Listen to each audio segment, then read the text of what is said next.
भाजपा महायुति के उम्मीदवार विधायक मोहन मते के प्रचार हेतु दक्षिण नागपुर में प्रचार रैली निकाली गई, जहां लोगों द्वारा उनका जगह जगह फूल माला और फूल बरसाकर स्वागत किया गया। दक्षिण नागपुर विधानसभा क्षेत्र में सुशिक्षित और भविष्य के विकास का विजन रखने वाले उम्मीदवार मोहन मते को अधिकाधिक जनता का समर्थन मिल रहा है।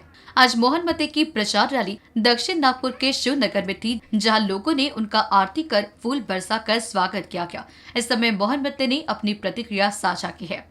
खऱ्या अर्थानं आज हा शेवटला त्याचा प्रभाग आहे, परंतु दिगोरीचे 2 वार्ड अजून बॅलन्स आहे, जिथे म्हणजे प्रचाराच्या निमित्तानं बैठका घेण्याकरता गेलो, परंतु ज्या पद्धतीचे बाईक रॅली वगैरे ह्या रॅलीत अजून गेलो नाही। 2 प्रभाग बाकी आहे, ते उद्या कंप्लीट होतील। खऱ्या अर्थानं दक्षिण नागपुरातील जनतेचा उत्स्फूर्त प्रतिसाद आणि त्यांनी ठरवलं आहे, लाडक्या बहिणीने ठरवलं आहे, लाडक्या भावांनी ठरवलं आहे आणि वयोवृद्ध ज्येष्ठांनी ठरवलं आहे। येणारा का या निवडणुकीत भारतीय जनता पक्ष युतीच्या सरकारला निवडून आणणं हे काळाची गरज आहे, त्यांना माहीत आहे। त्याने ठरवलं आहे की या निवडणुकीत भारतीय जनता पक्ष, शिवसेना युती, राष्ट्रवादी हे जिंकणार आहे।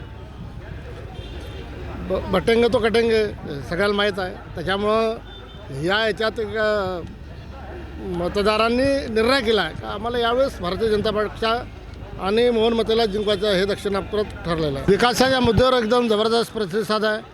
ज्या भागात मी कामं केली, प्रचंड मोठ्या प्रमाणात कामं केली, जनता खुश आहे। फक्त काही लोक जातीपातीचं राजकारण करत आहे आणि त्याचबरोबर जेवढा म्हणजे ते एक म्हणतो ना आपण धनशक्ती विरुद्ध जनशक्ती अशी निवडणूक चालली आहे, ते वाटेल तसं पैसा पेरून काय धंदे करायचे ते करतात आहे। मला असं वाटतं की युतीत राहून युतीच्या छातीत छुरा घोपणाऱ्यांचा लोक आपली जागा दाखवेल। तसं ज्या भागात वोट जिहादचा विषय आहे, त्यांनी बॅनर लावले 80% मतदान करू वगैरे, सगळं हा त्यांचा विरोधकांचाच खेळ आहे।